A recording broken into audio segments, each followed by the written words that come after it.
네, 안녕하세요. 공동체 심리연구소 마음친구 권유셉입니다. 이제 지난주로 우울편이 끝났고요. 이제 다른 기타 감정들을 들어가는데, 기타 감정들은 불안이나 우울처럼 원리와 역동을 다 일일이 자세하게 설명하진 않을 겁니다. 그냥 이 기타 감정들이 다른 감정들과 어떻게 구분이 되는가에 좀 초점을 맞추려고 합니다.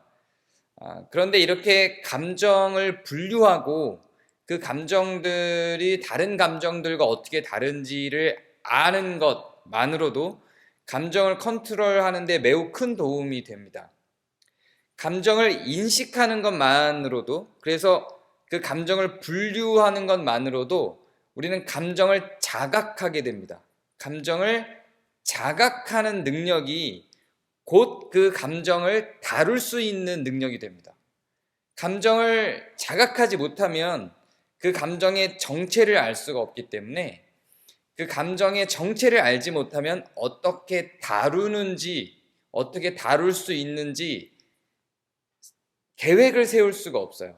그렇기 때문에 감정을 분류하고 다른 감정들과 이 감정이 어떻게 다른지를 확인할 수 있는 것, 이런 분류 작업이 감정을 훈련하고 감정을 컨트롤하는 데 매우 중요한 요소가 됩니다. 오늘은 슬픔과 외로움, 그리고 소외감이라고 하는 걸 다룰 건데요. 우울하고도 조금 비슷하죠. 근데 우울은 이미 많이 다뤘으니까 우울과는 상관없이 이 세 감정을 구분만 하도록 하겠습니다. 종종 이런 감정을 분류하기가 힘들 때는 감정에 이름 붙이기라고 하는 걸 합니다. 그래서 감정에 이름을 붙여서 그 감정을 나 혼자 특정화하는 거예요. 한 감정에다가 그냥 빨간색 감정, 노란색 감정, 파란색 감정, 이렇게 색깔을 붙일 수도 있고요. 영이 이런 식으로 이름을 붙일 수도 있어요. 곰돌이 감정, 이렇게. 그래서 그 나에게 들은 어떤 특정 감정의 이름을 붙여서 그 감정을 컨트롤하는 거죠. 내 안에 있는 그 감정을 알아가는 거예요. 그런 방식으로도 감정을 대상화하고 그 감정을 다루는 연습을 하는 겁니다. 그만큼, 그렇게까지 할 만큼 감정을 분류하고 그 감정의 정체를 파악하는 건 감정을 다루는 데 있어서 매우 중요한 작업이 됩니다. 먼저 슬픔이라고 하는 것은 우울하고도 조금 비교가 될 수 있는 감정이죠. 정서 중심 치료에서는 우울이 슬픔의 2차 감정이라고 이야기를 하죠. 원래 슬픔이라고 하는 걸 느꼈는데 슬픔이 너무 오랫동안 내 안에 잠자고 있다가 나중에 슬픔이 일어나야 될 자리에 우울이 찾아오는 거예요. 왜 그런 일이 발생을 하냐면 슬픔은 적응적인 감정입니다. 어떤 일이 발생했을 때 그 사건이 원인이 돼서 찾아와요. 그런데 그런 사건이 이제 더 이상 발생하지 않는데도 불구하고 계속 슬픔의 상태가 유지되는 거예요. 그것이 우울이다라고 우울을 정체화합니다. 정서중심 치료에서는 그렇게 정의를 내린다는 거예요. 다른 분야에서 그러지는 않고요. 그만큼 우울과 슬픔은 구분하기가 매우 힘이 든 감정입니다. 교리 분석에서는 슬픔과 우울을 처음부터 다르게 접근을 합니다. 우울은 그동안 계속 설명한 것처럼 모든 감정을 다 억압하고 인지하기 어려운 상태, 말 그대로 디프레스한 상태, 모든 정서와 정동을, 감정을, 움직임과 생각들이 다 디프레스되는 상태, 억압되는 상태가 우울이라고 본다면, 슬픔은 무엇인가를 상실한 감정입니다. 내게 소중했던 어떤 것을 잃어버린 감정이에요.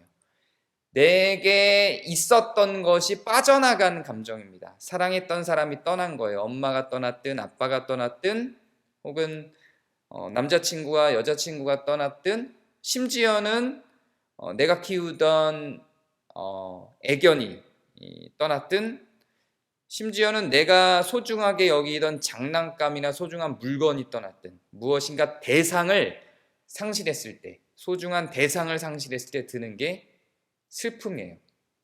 소중하지 않더라도 익숙했던 대상이 상실되어도 슬픔이란 감정이 들죠. 꼭 그것이 인형이나 사람이나 동물처럼 사물의 대상이 아니라 할지라도 시간의 대상이 상실돼도 슬픔이라는 감정이 듭니다. 내 젊은 날이 갔다고 생각될 때, 내 학창 시절이 갔다고 생각될 때 오는 것들도 다 슬픔이에요. 그래서 이 슬픔은 무엇인가의 상실, 시간이든 어떤 추억의 어떤 장소, 아프리카나 뭐 아랍이나 남미나 이런 뭔가 이국적인 곳에 여행을 했어요. 그리고 거기를 떠나올 때 그냥 그 장소를 떠나는 거예요. 이때도 슬픔이란 감정이 들어요. 왜냐하면 상실하는 것이니까. 그게 무엇이든 그 대상이 무엇이든 상실하는 데서 오는 감정이 슬픔입니다. 이 슬픔을 해결하기 위해서는 가장 좋은 건 많은 방법들이 있어요. 그러나 가장 좋은 건 애도입니다. 이 슬픔에 대한 애도, 충분한 애도를 하는 거예요. 그럼 애도는 어떻게 할까요? 그것에 대해서 묵상하고 다각도로 내가 상실한 것을 조망하고 더 이상 내가 있는 자리에 그것이 없음을 확인하고 그리고 그것이 없는 그 자리를 다른 것으로 대체하는 과정까지에 대한 모든 사고의 과정, 사유의 과정을 애도라고 해요. 그래서 그것이 나에게 어떤 의미였는지를 충분히 내 안에 담아두는 거예요. 그리고 울고 싶으면 충분히 다 울고 새로운 것을 맞이할 준비를 하는 것, 이것이 애도입니다. 애도 다루기에 있어서는 굉장히 많은 책들이 소개되어 있기 때문에 따로 책을 쳐서 확인해 보시면 될 것 같아요. 나중에 제가 기회가 되면 감정학교 자체에서는 다루지 않을 거지만 애도 다루기를 따로 제가 한번 강좌를 길게 한번 가도록 하겠습니다. 그리고 두 번째로 오늘 소개할 감정은 외로움입니다.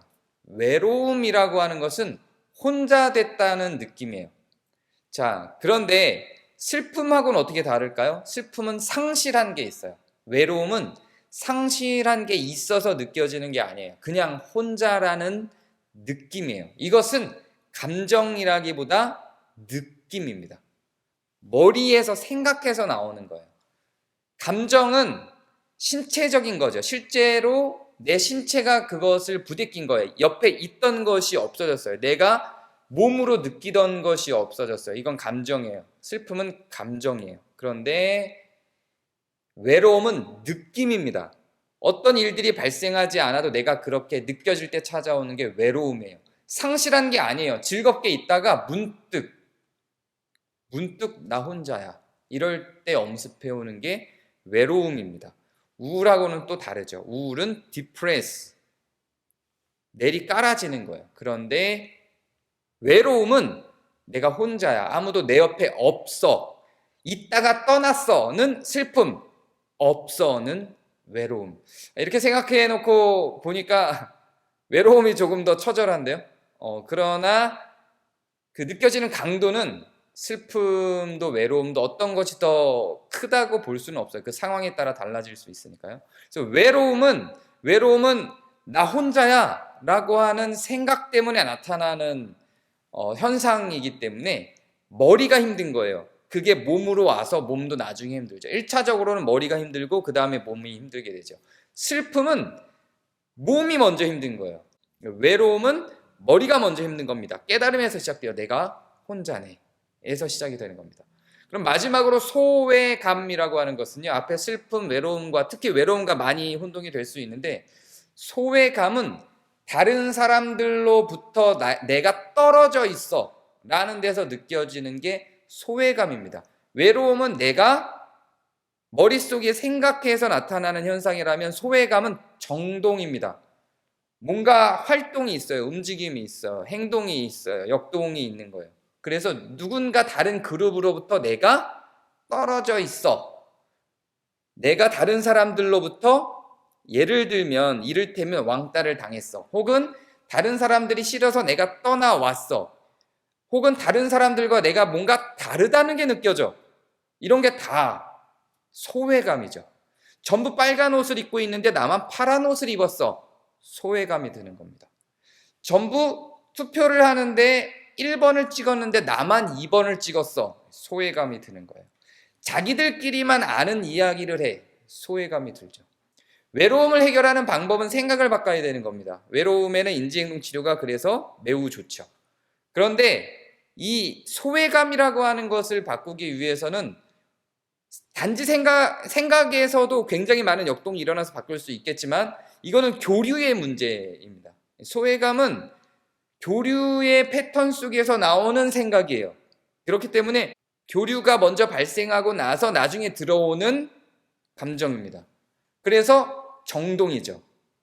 그래서 이 소외감을 해결해내기 위해선 단지 생각만 바뀌어서는 완전히 해결되지 않아요. 물론 생각을 바꿈으로, 즉 인지를 바꿈으로 소외감이라고 하는 감정 자체는 해결될 수 있지만 그 소외 현상이 다시 발생했을 때 그건 또 발생할 수 있어요.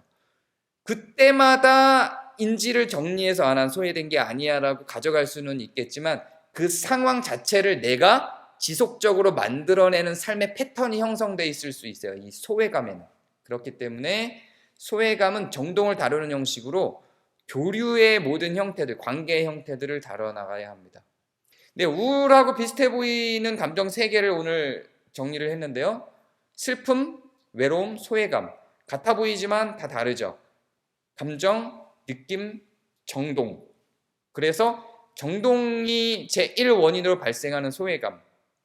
인지, 즉 느낌이 1원인으로 발생하는 외로움. 그리고 신체로부터 나에게서 떠나온 타자, 무엇인가를 상실한 데에서 발생하는 감정으로서의 슬픔. 이 3가지가 혼동되지 않고 구분이 될 때 어떻게 대처할 수 있을지 내 마음을 정확하게 분석하고 파악하면서 나를 묵상할 수 있는 기회를 잡을 수 있게 됩니다. 여러분 마음 가운데 혹시 우울이나 슬픔이나 소외감이나 외로움이 구분이 안 된다면 지금 한번 구분해보는 연습을 해보시는 것도 좋을 것 같고요.